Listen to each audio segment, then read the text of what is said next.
I walked out of my dream job at a luxury hotel after discovering they were stealing from housekeepers' tips minus what happened next made national news. I landed my dream job at the Grand Metropolitan, but quit my first day when I discovered management was taking 60% of digital housekeeping tips without staff knowledge. Instead of walking away quietly, I created an anonymous email account and sent evidence to every housekeeper. 6 weeks later, the resulting class action lawsuit and viral expose changed tipping policies at hotel chains nationwide. Congratulations on joining the Grand Metropolitan family, said Miranda Holloway, the impeccably dressed director of guest services, as she handed me my name badge. Very few applicants make it through our selection process. You should be proud. I was. After 3 interviews and a background check that felt more thorough than a government security clearance, I'd secured a front desk position at the most prestigious hotel in the city, with a hospitality management degree and $43,000 in student loans. This was my foot in the door to the luxury hotel world. My training began with a tour of the property's heart of house barn, the behind the scenes areas where the real work happened. In the employee cafeteria, I noticed a group of housekeepers huddled around a phone looking distressed. Is everything okay? I asked Teresa, my training supervisor. Just the usual drama, she sighed. Housekeeping always complains about their paychecks. During lunch, I sat with Martin, a housekeeper who'd been there for 9 years. When I mentioned I'd previously worked at a smaller hotel, he asked if I knew anything about digital tipping. The new system where guests can add tips on the app or final bill Carter, it's becoming standard everywhere, I replied. That's what I thought, he said quietly. We were told guests rarely use it. I average maybe $30 a week from it. Something about his tone made me curious. At my previous hotel, digital tips had quickly overtaken cash, especially for housekeeping staff. Later that afternoon, during training on the property management system, I noticed a digital folder labeled gratuity allocation.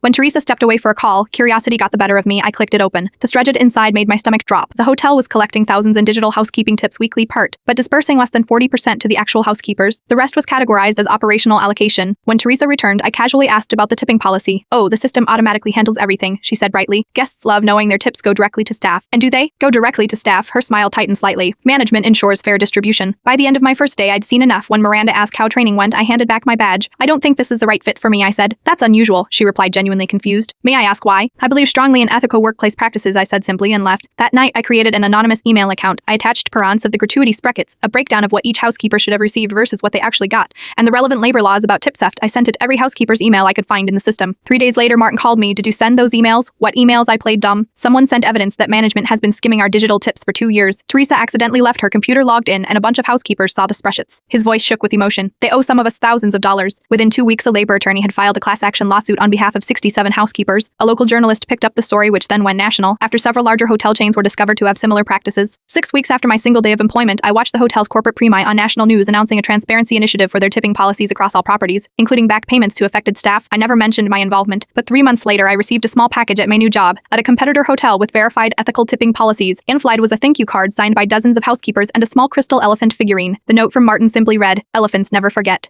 Either do we. Sometimes the most important work of your career happens on days you don't even officially work somewhere."